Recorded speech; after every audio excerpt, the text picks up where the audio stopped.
और मस्जिद इत्तेहादुल मुस्लिमीन से मोहब्बत रखने वाले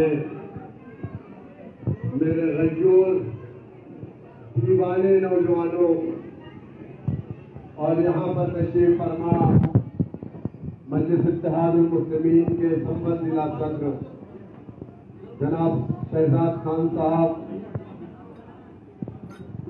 आपके पूर्व प्रत्याशी चेयरमैन संबल जनाब चौधरी मुशीर साहब,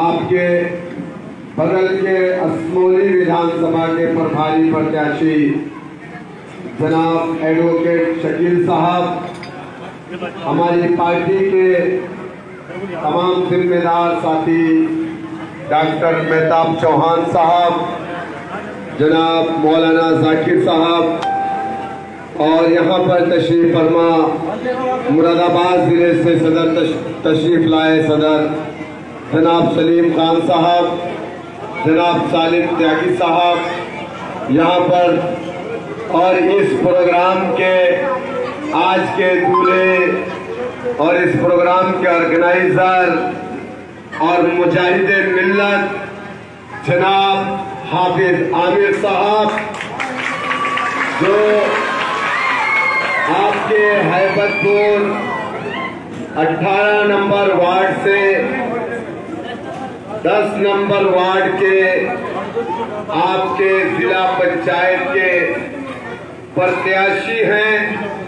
और मैं आपको बता दूं कि पूरे उत्तर प्रदेश में मैंने अभी तक किसी भी जिला पंचायत सदस्य प्रत्याशी का ऐलान नहीं किया था। उसकी बिस्मिल्लाह आज मैं इस हैबतपुर गांव जिला संभल से कर रहा हूं। हैबतपुर वार्ड नंबर 10 से आपके जिला पंचायत क्षेत्र के प्रत्याशी मजलिस इत्तेहादुल मुस्लिमीन के कैंडिडेट बैरिस्टर असदुद्दीन ओवैसी साहब के नुमाइंदे जनाब हाफिज आमिर साहब हैं। अब ये आपकी जिम्मेदारी है।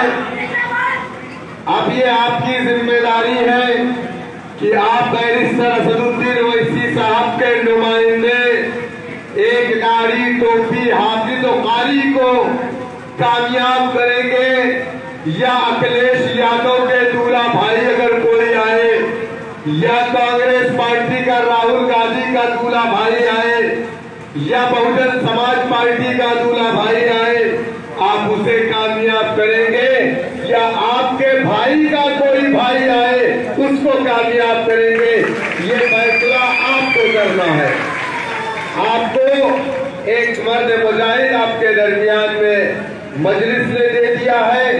अब ये आपकी जिम्मेदारी है कि आपको कारी आमिर बनना है, आपको शौकत अली बनना है, आपको शहजाद खान बनना है, आपको चौधरी मुशीर बनना है, आपको बैरिस्टर असदुद्दीन ओवैसी बनना है।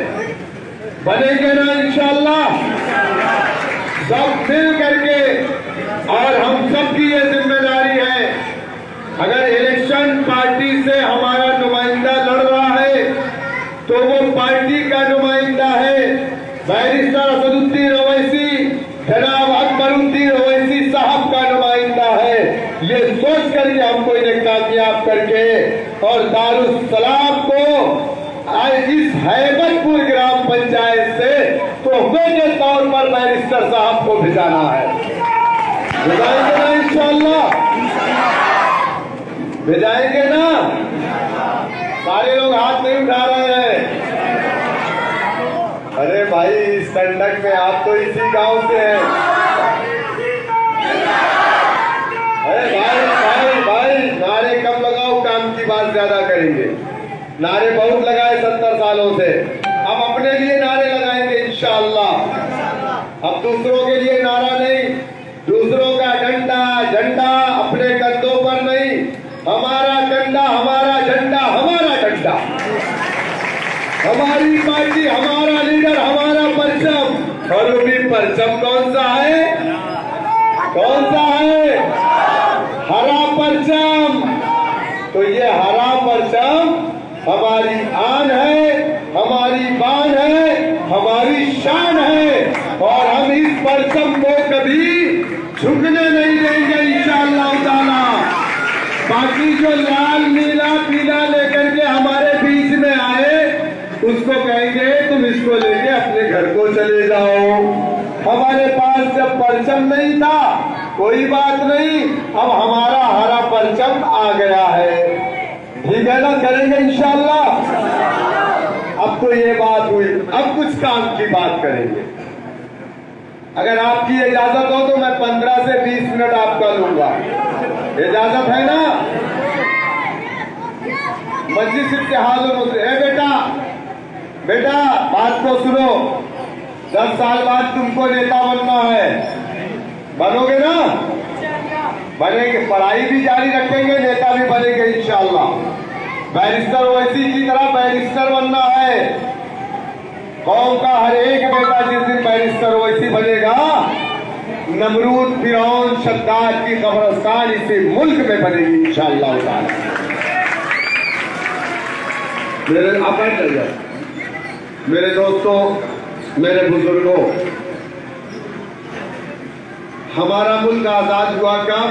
1947 में 15 अगस्त को हम तमाम लोग अपनी घर की छतों पर तिरंगे को फहराते हैं और फहराएंगे क्योंकि इस मुल्क की आजादी के लिए हमने अपनी जान का, माल का नजराना पेश किया है।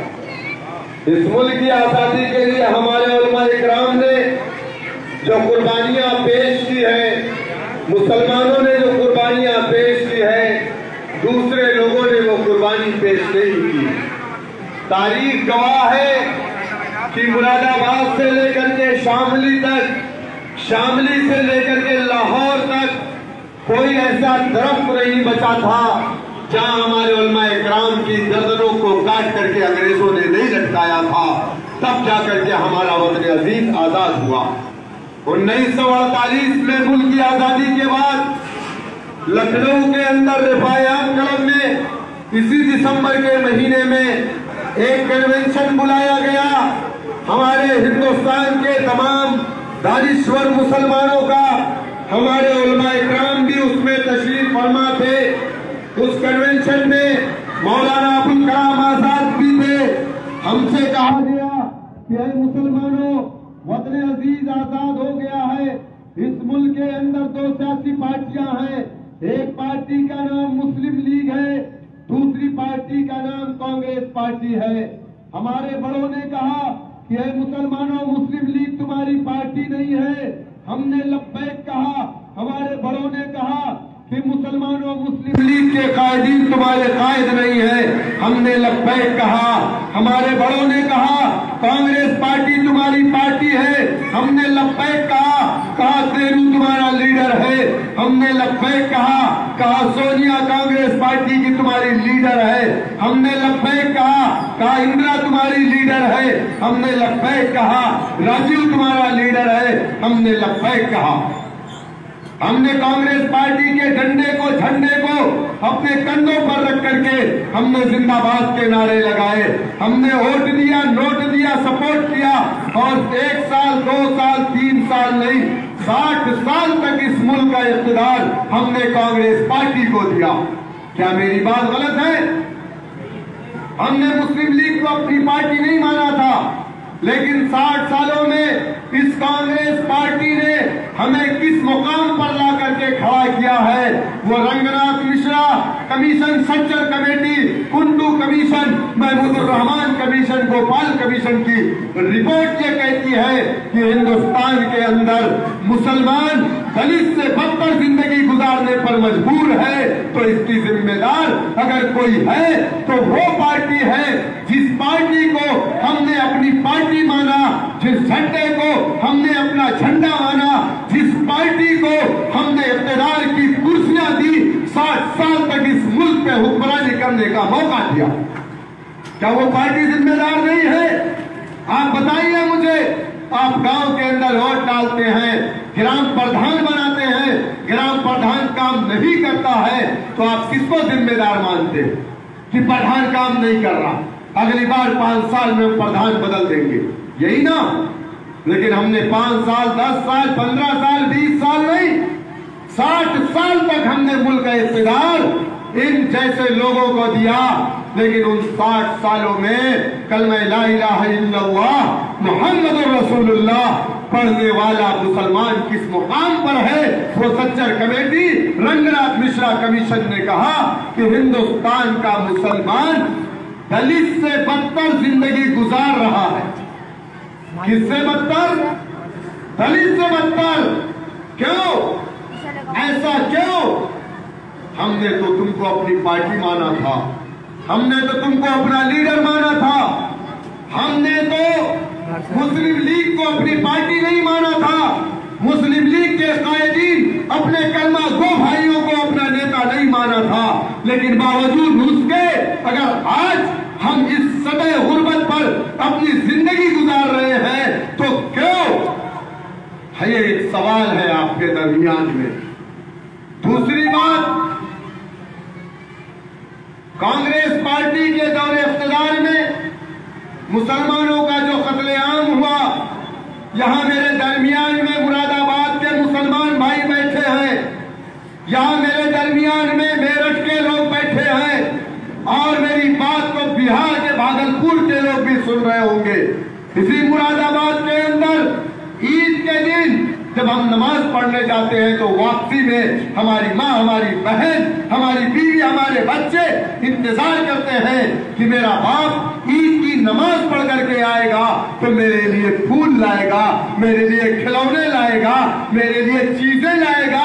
बच्चे इंतजार करते हैं, लेकिन ये उम्मीद नहीं थी कि मेरा बेटा, मेरा भाई आज जा रहा है ईद की आखिरी नमाज पढ़ने, गोलियां खा करके लहू लहान होकर के उसकी डेड बॉडी, उसका मरा हुआ जिस्म हमारे घरों में आएगा। क्या मेरी बात गलत है? ये कांग्रेस पार्टी के दौरे इख्तियार में हुआ। पुलिस वालों ने गोलियां चलाई, मुरादाबाद के अंदर ईदगाह में हमारे सैकड़ों से ज्यादा मुसलमानों को शहीद किया कि नहीं किया? हाशिमपुरा मलियाना के अंदर बाबरी मस्जिद का जब ताला खुला, कांग्रेस पार्टी के दौरे इख्तियार में खुला। चुटपुट फसादात पूरे हिंदुस्तान में हुए। हाशिमपुरा मलियाना के अंदर बूटा सिंह, मोहसिना किदवई और पी चिदम्बरम की मौजूदगी में मोहसिना किदवई को दूसरी जगह भेज दिया गया। सोचे क्योंकि वो मुसलमान है, थोड़ा उसको तकलीफ होगी। इन लोगों की मौजूदगी में सर्किट हाउस में रुके थे मेरठ के अंदर। तब उस वक्त हाशिमपुरा मलियाना एक गांव हुआ करता था। 47 लोगों को रात को 12 बजे के बाद पीएससी के जरिए से घरों में से निकाला गया। जो 35 साल से ज्यादा उम्र के थे उनको कहा गया तुम अपने घरों को चले जाओ। बाकी जो 35 से कम के उम्र के थे उनको पीएससी की गाड़ी में डाला गया और ले जा करके गंग नहर पर खड़ा करके पीएससी वालों ने अपनी गोलियों से भून दिया। 2 लोगों को गोली लगी, लेकिन वो गिर गए नदी में और झाड़ में वो फंस गए, बच गए। 2 लोग जिंदा बचे। आज तक इंसाफ नहीं मिला और ये किसके वक्त में हुआ? कांग्रेस पार्टी के इख्तियार में हुआ। क्या मेरी बात गलत है? यहाँ मेरठ के लोग भी हैं, डॉक्टर हमारे बैठे हुए चौहान साहब, लेकिन आप मुसलमान सारी चीज बर्दाश्त कर लेता। हमने इनके सारे जुल्म को बर्दाश्त किया, हमारी मस्जिदों को ताला मार दिया, हमारी मस्जिदों में इन्होंने मूर्तियां चोरी से रख दी। और जब इनके पास लोग गए तो इन्होंने कहा कि आप एक मस्जिद की बात कर रहे हैं, 200 मस्जिदें टारगेट पर है, वो मंदिर बनाई जाएगी। यही कांग्रेसियों ने कहा और हमारी मस्जिद को 1992 में शहीद कर दिया 6 दिसंबर को। तब मुसलमान बौखला गया, कहा अब बर्दाश्त नहीं होगा, हमारी मस्जिद को तोड़ दिया। अरे हमको भूखा रखा, हमने बर्दाश्त कर लिया, हमको मार दिया, हमने बर्दाश्त कर लिया, हमारे इलाकों में स्कूल नहीं खोले, हमने बर्दाश्त किया, हमें दलित से बदतर बना दिया, हमने बर्दाश्त नहीं किया, लेकिन अब हमारे अल्लाह के घर को तोड़ा, अब हम बर्दाश्त नहीं कर सकते। कांग्रेस से मुसलमानों ने अपना मुंह मोड़ लिया। एक होशियार आदमी 4.5 फीट का इटावा की सरजमीन से निकला, 1992 में बाबरी मस्जिद की गिरी हुई दीवार पे खड़ा होकर के कहता है, मुसलमानों मैं तुम्हारा मसीहा। मुसलमानों ने लब्बैक कहा, मुसलमानों ने मुलायम सिंह यादव को अपना नेता माना और हमारे बड़ों ने कहा कि एक मर्तबा फिर भरोसा करो सेकुलरिज्म के नाम पर। हमने फिर लब्बैक कहा। जिस तरीके से 1948 में सेकुलरिज्म के नाम पर कांग्रेस पार्टी पे भरोसा किया, 1992 में फिर दोबारा सेकुलरिज्म के नाम पर हमने समाजवादी पार्टी पर भरोसा किया। 7% यादव उत्तर प्रदेश में, हमने कभी नहीं सोचा कि इनकी तादाद बहुत कम है। हमने मुलायम सिंह को अपना नेता माना, हमने मौलाना मुलायम सिंह यादव कहा कि नहीं। हमने अपने घरों पर बुला करके, मस्जिदों में अल्लाह अकबर की अजान हुई, हमने अफ्तारी के वक्त अपने मुंह में पहली खजूर न डाल करके हमने मुलायम सिंह यादव के मुंह में खजूर डाली। ये मेहमान नवाजी, ये मोहब्बत हमने किससे की? मुलायम सिंह यादव से। क्यों? क्योंकि मुल्क में अगर कोई सबसे बड़ा सेकुलर है तो वो मुसलमान है, बाकी कोई इस मुल्क में सेकुलर नहीं है। ये सेकुलर होने की इससे बड़ी कोई दूसरी मिसाल नहीं है। लेकिन क्या हुआ? 1992 के बाद से आज तक 2021 चल रहा है। मुसलमानों, आप बता दीजिए ईमानदारी से, क्या आपके हालात में कोई तब्दीली आई? क्या आपके इलाकों में अच्छे स्कूल खोले गए? क्या आपके इलाकों में हॉस्पिटल खोले गए? क्या आपके बच्चों के ऊपर झूठे मुकदमे लगा करके जेल की सलाखों में नहीं डाला गया? क्या आपको पुलिस के जरिए से परेशान नहीं किया गया? किया गया। हाँ, एक चीज जरूर हुआ, जो सुबह सुबह दूध लेकर के यादव हमारे दरवाजे पे आता था। मैं पूर्वांचल का रहने वाला हूँ। हमारी अम्मा सुबह सुबह कहती थी, कारे अभी तक अहिरा नहीं आवा। हमारे यहाँ यादव को अहिरा कहते थे। क्या? अहिर कहते थे। क्या रे, अहिरा अभी दूध लेके नहीं आया?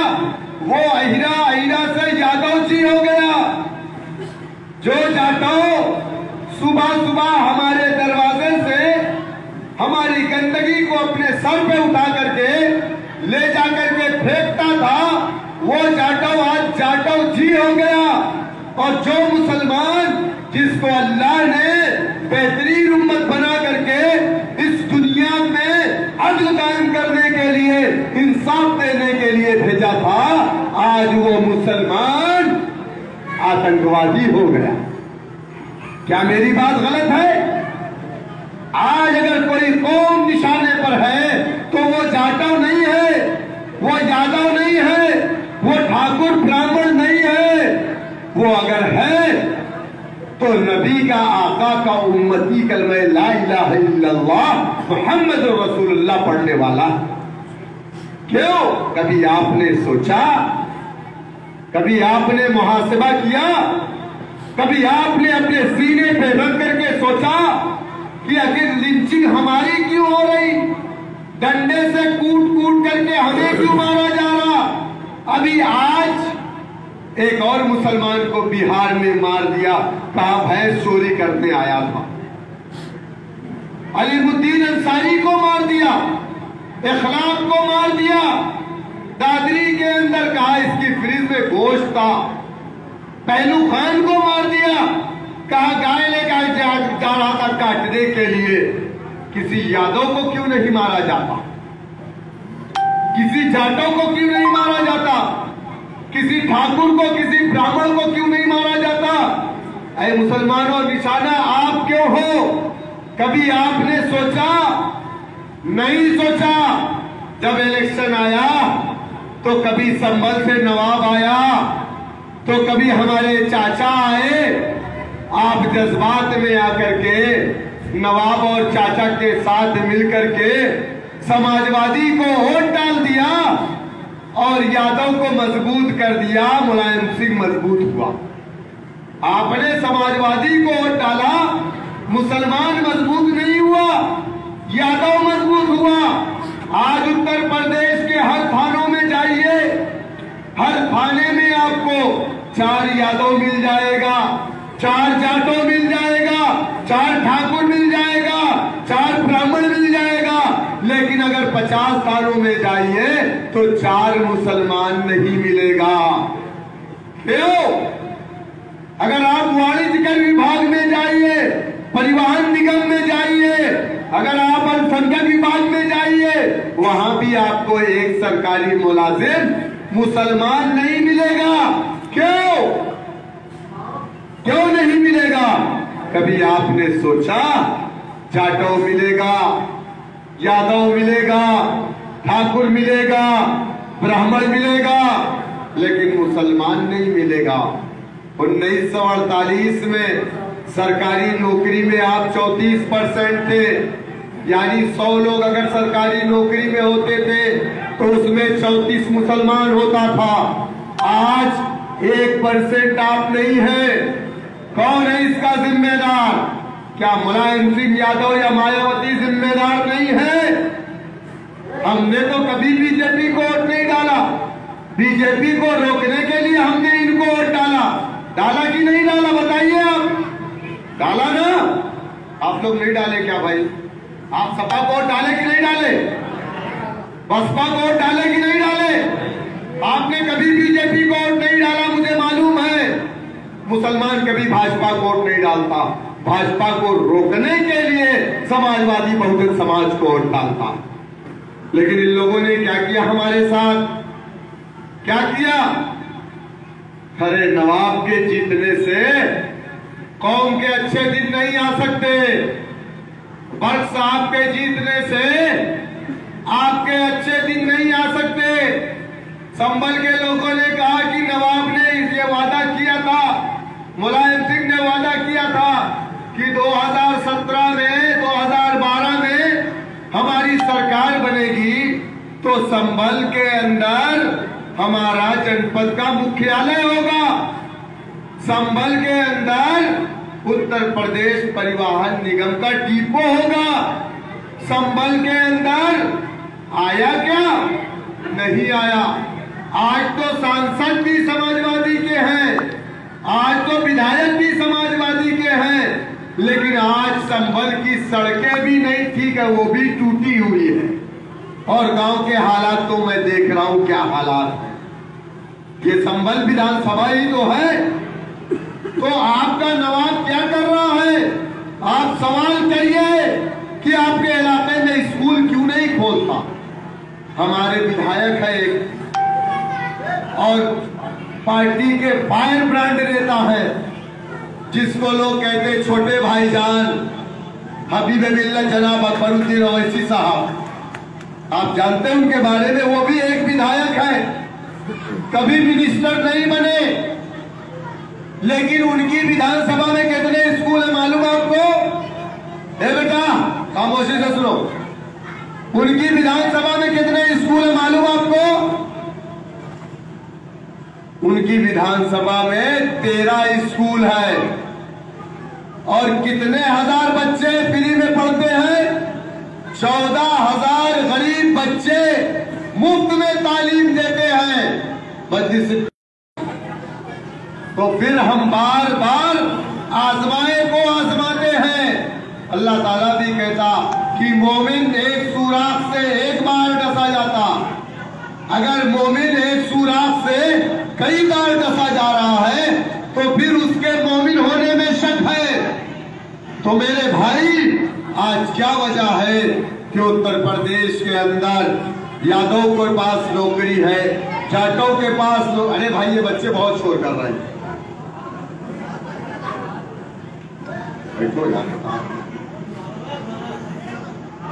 लेकिन आज आप क्यों नहीं है? आपके ऊपर जुल्म क्यों हो रहा है? क्या आप समझते हैं कि जाटों के ऊपर जुल्म नहीं होता था? इस मुल्क के अंदर आपके ऊपर जुल्म है बच्चे। यार ये बहुत डिस्टर्ब कर, बाहर चले जाओ बेटा आप लोग, या तो खामोश हो जाओ। इस मुल्क के अंदर मुसलमानों तुम पे जो जुल्म और अत्याचार हो रहा है, इससे ज्यादा जुल्म और अत्याचार अगर किसी कौम पर हुआ तो वो जाटो कौम है। आपको तो पानी पीने की इजाजत है, जाटों को पानी नहीं पीने देते थे नलों से। जाटों के कमर में झाड़ू बांधे जाते थे ताकि उसके पैरों के निशान मिट जाए। जाटों के गले में हाड़ी बांधी जाती थी, मटकी, ताकि वो जमीन पर ना थूके। जाटों की बहन बेटियों के साथ बलात्कार होते थे। जब वो शिकायत लेकर के ब्राह्मणों के पास जाता था तो ब्राह्मण उसको जूते मारता था और कहता था कि तेरी हिम्मत कैसे हुई कि तू हमारे पास शिकायत लेकर के किसी ब्राह्मण की आया। ये हालात थे, लेकिन जाटों के हालात में सुधार कैसे आए? कांग्रेस की हुकूमत होती थी और जाटो, मुसलमान, बैकवर्ड क्लास सब कांग्रेस का वोटर होता, सब कांग्रेस का वोटर होता था। उस वक्त सपा बसपा नहीं थी। और 131 मेंबर ऑफ पार्लियामेंट, कितने 131 हमेशा हिंदुस्तान की पार्लियामेंट में रहते हैं। वो कौन से हैं? दलित हैं। बाबा साहब भीमराव अंबेडकर ने अपनी किताब में लिखा कि ये 131 दलित, ये वही दलित है जब इसको नींद आएगी ये कांग्रेसी दलित तब दवाई लेगा तो अपना मुंह खोलेगा। कभी दलितों के ऊपर हो रहे अत्याचार पर ये अपना मुंह नहीं खोलेगा। दलित जुल्म का शिकार था। एक शख्स पंजाब की सरजमीन से निकला जिसका नाम मान्यवर काशीराम था। उत्तर प्रदेश में आए, दलितों की बस्तियों में जाकर के, एक एक गली में जाकर के, जिस तरीके से आज मैं एक एक गांव में, एक एक गली में, एक एक घर में जाकर के अपनी कौम को दावत दे रहा हूं। काशीराम जी से मैंने प्रेरणा ली है, काशीराम जी से मैं बहुत ज्यादा इंस्पायर हूं।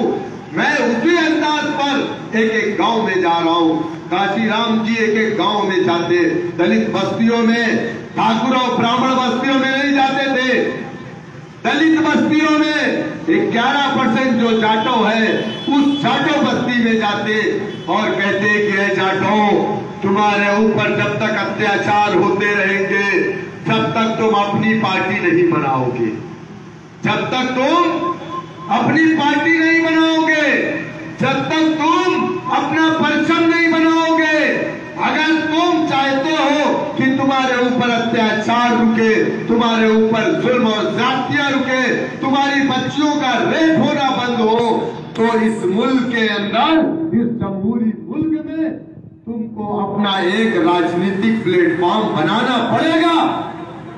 यादवों ने काशीराम जी की बात पर, जाटों ने काशीराम जी की बात पर लब्बैक कहा और अपना एक सियासी प्लेटफॉर्म बनाया।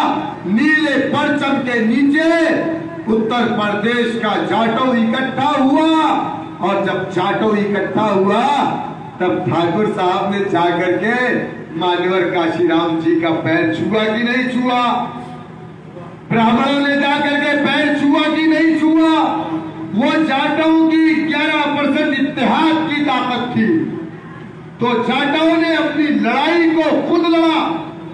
और जब ये काशीराम जी ना दलित बस्ती में जाते थे तो उसमें जो कांग्रेसी दलित होते थे, जैसे आज का हमारे यहाँ समाजवादी पार्टी के मुसलमान, बात मेरी गौर से सुनिए, जैसे आज हमारे यहाँ समाजवादी पार्टी का मुसलमान क्या कहते हैं कि अरे ये भाजपा की भी टीम है, कहते हैं ना।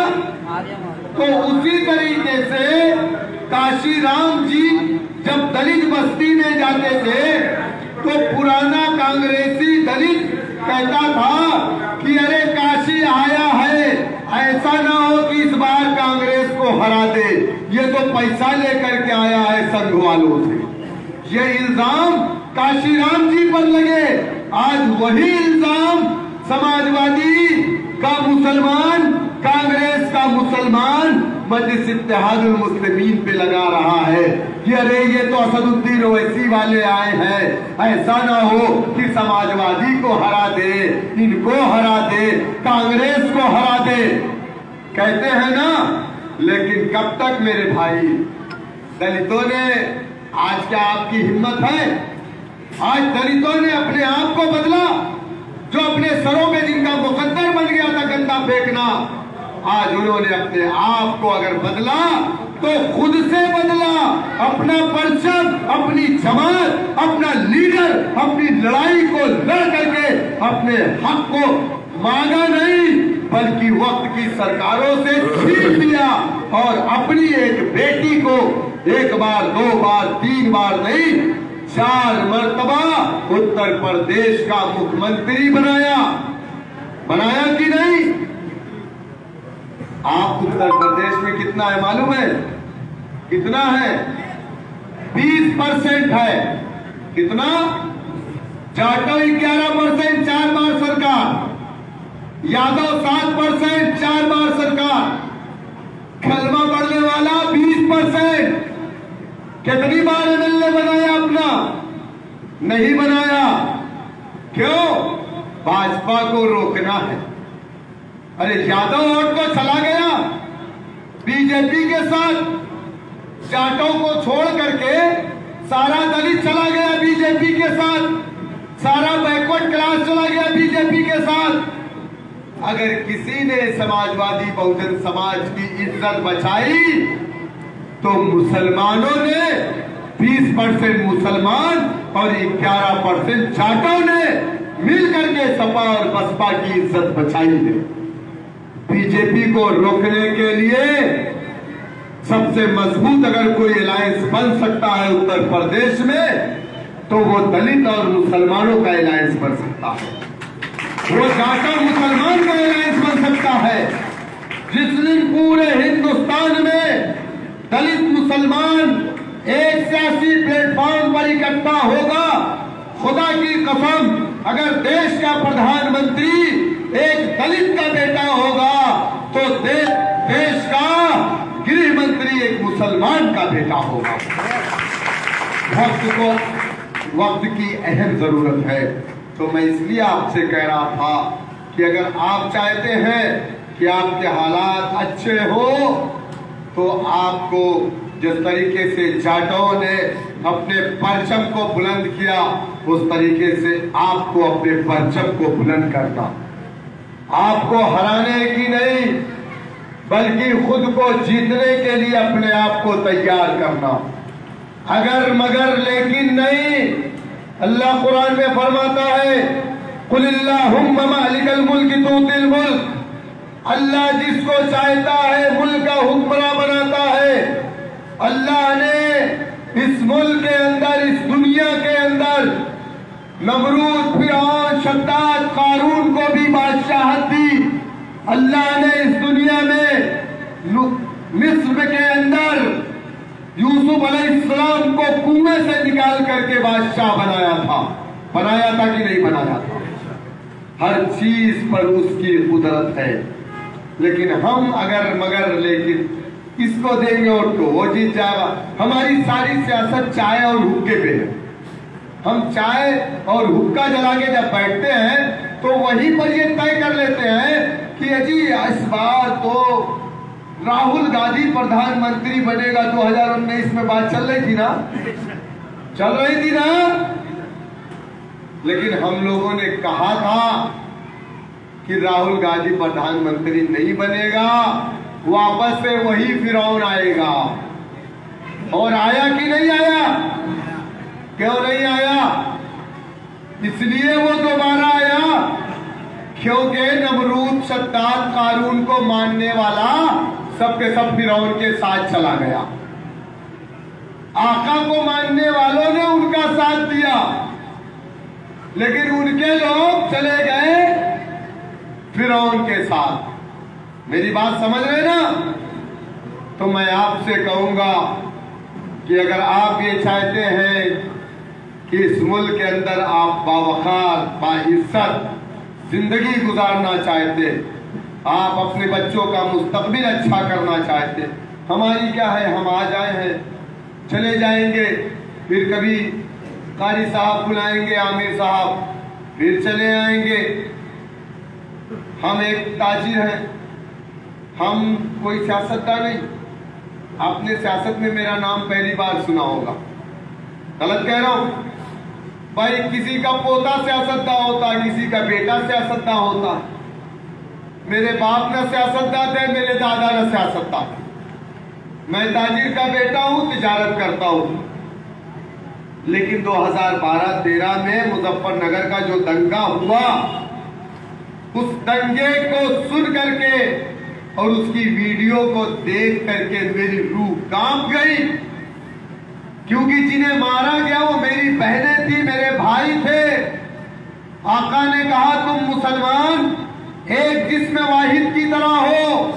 अगर मुजफ्फरनगर का मुसलमान तकलीफ में है, संभल वालों तुमने उसकी तकलीफ को महसूस नहीं किया, तो मेरे आका ने कहा फिर वो मेरा उम्मती नहीं है। हम एक जिस्म वाहिद की तरह। मैंने उसी चीज को देखा, उस दिन मैंने ये तय कर लिया था कि अब एक्टिव होकर के सियासत में हिस्सा लेना पड़ेगा। और मैंने अपने घर को छोड़ दिया, कारोबार को छोड़ दिया और हैदराबाद का सफर किया। बैरिस्टर असदुद्दीन ओवैसी साहब से जाकर के फरियादियों की तरह लाइन में मिल करके कहा कि उत्तर प्रदेश की आवाम उम्मीद भरी निगाहों से दारुस्सलाम की तरफ देख रही है। आप आइए, उत्तर प्रदेश में हम आपका वेलकम करना चाहते हैं। हम आपकी क़यादत में उत्तर प्रदेश में मजलिस इत्तेहादुल मुस्लिमीन के कारवां को लेकर के बढ़ना चाहते हैं। और मैं आया, उत्तर प्रदेश की एक एक गली, एक एक गांव, एक एक शहर में गया।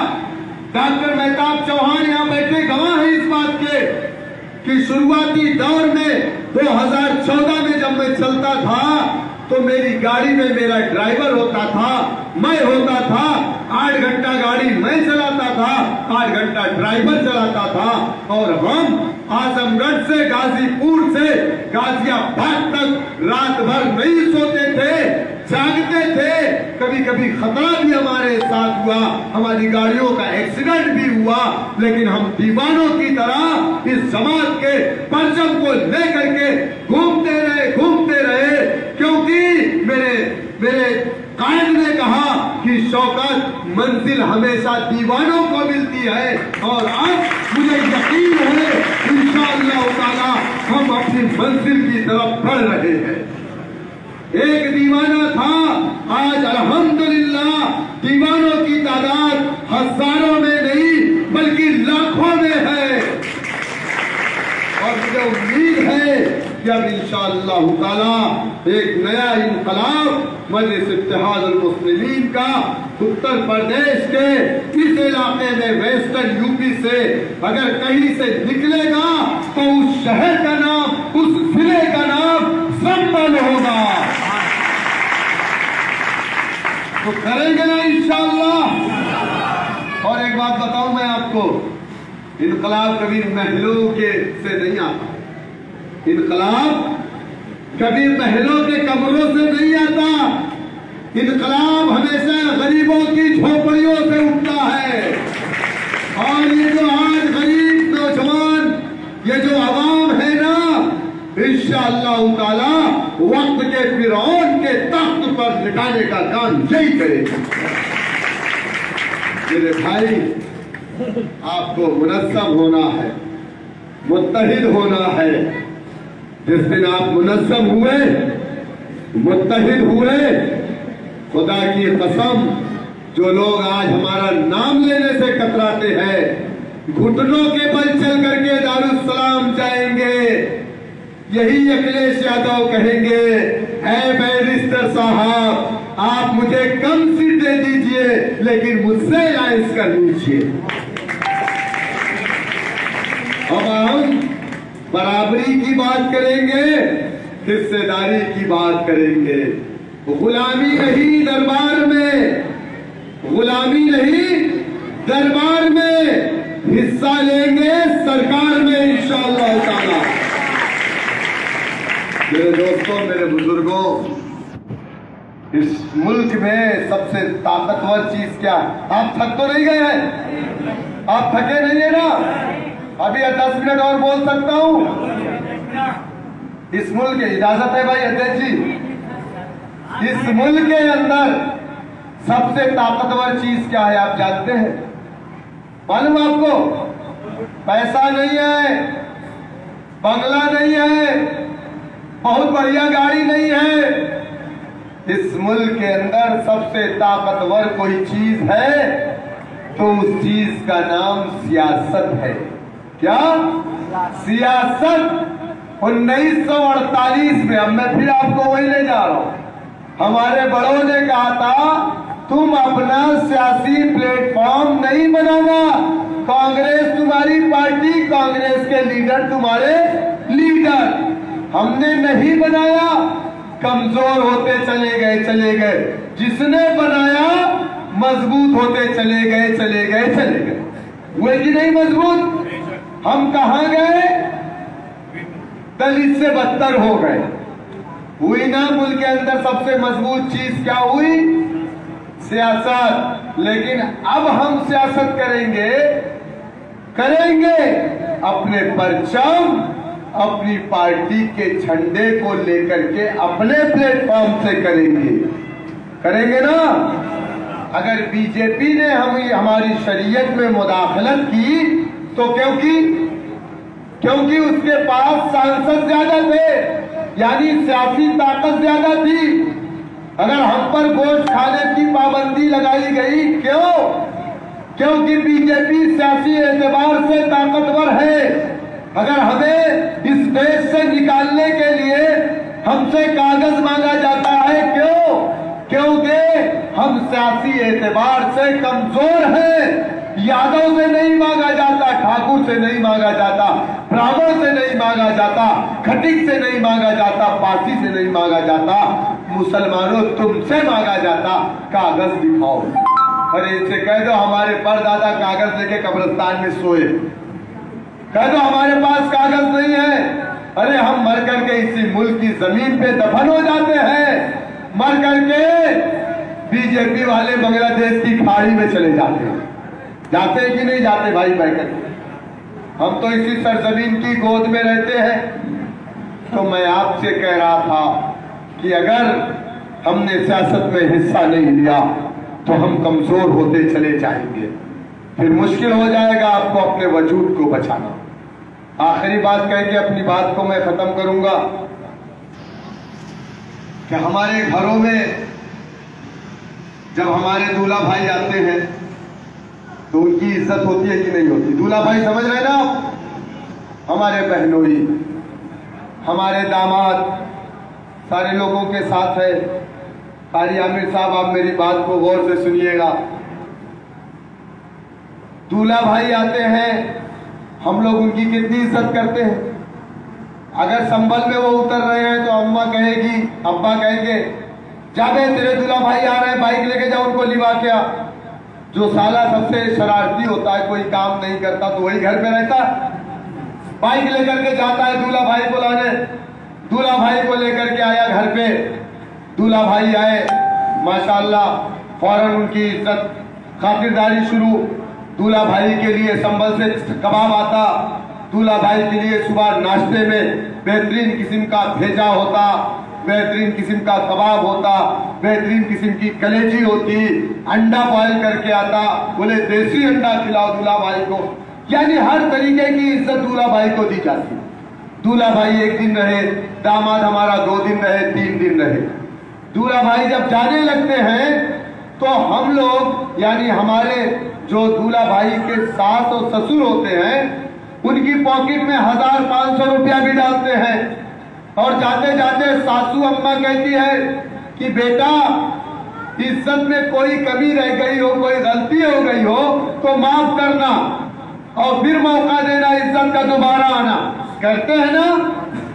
अरे सास तो इतना मानती है अपने दामाद को कि अगर पैसा ना हो दामाद की इज्जत करने के लिए तो अपनी पड़ोसन से उधार मांग करके लाती है, लेकिन इज्जत में कोई कमी नहीं कि छोड़ती। लेकिन जब घर का बंटवारा होता है, जब उस घर के कारोबार या खेत का बंटवारा होता है, तो दूल्हा भाई को उस घर में कभी हिस्सा नहीं मिलता। मिलता है? नहीं मिलता। समाजवादी बहुजन समाज कांग्रेस ने हमको दूल्हा भाई तो बनाया, लेकिन जब हमने इनको इक़्तिदार पर पहुंचाया, जब हिस्सा देने की बात आई, तो इन्होंने दूल्हा भाई को हिस्सा नहीं दिया, अपनी नाकारी औलाद को हिस्सा दिया। अब आपको ये तय करना है कि आपको ये तय करना है कि आपको कांग्रेस का दूल्हा भाई बनना है, आपको समाजवादी का दूल्हा भाई बनना है, आपको बहुजन समाज का दूल्हा भाई बनना है। 3 दिन की इज्जत चाहिए तो आप खुशी खुशी जा सकते हैं। अगर आपको, जैसा कि कुरान ने कहा, इन्नमल मुमिनून इख्वा, तुम मुसलमान आपस में भाई, जिसने कलमे तैयबा का इकरार कर लिया वो मोमिन आपस में भाई है। वो चाहे अमेरिका वाला मुसलमान हो या चाहे संभल वाला मुसलमान हो, वो सब आपस में भाई है। अब आपको फैसला करना है कि आपको इस भाई के साथ जाना है या उस दूल्हा भाई के साथ जाना।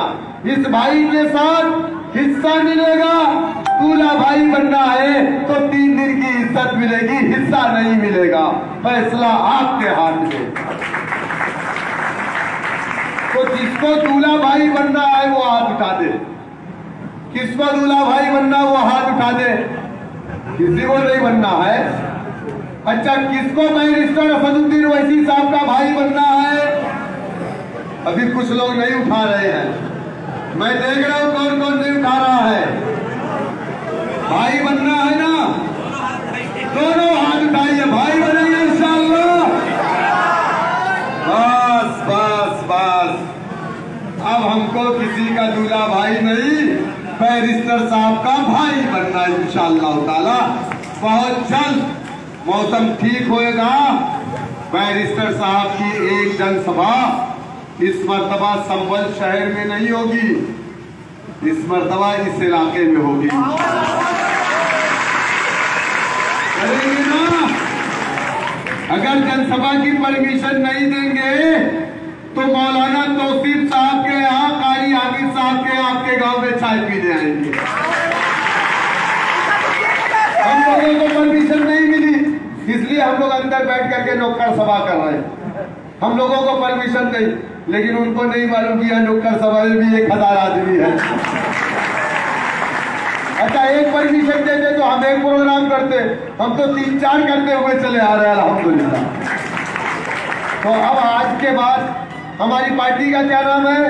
All India MIM party. हमारी पार्टी का क्या नाम है? जोर से बोलिए, हमारी पार्टी का नाम, हमारे लीडर का नाम, हमारे लीडर का नाम, हमारे लीडर का नाम बैरिस्टर असदुद्दीन ओवैसी साहब। एक बार जोर से नारा लगाएंगे, बैरिस्टर असदुद्दीन ओवैसी, बैरिस्टर असदुद्दीन ओवैसी। मजलिस इत्तेहादुल मुस्लिमीन, मजलिस इत्तेहादुल मुस्लिमीन। नारे तकबीर, नारे तकबीर, नारे रिसालत, नारे रिसालत। आखिर दावाना अल्हम्दुलिल्लाहि रब्बिल आलमीन। अस्सलामु अलैकुम व रहमतुल्लाहि व बरकातुहू।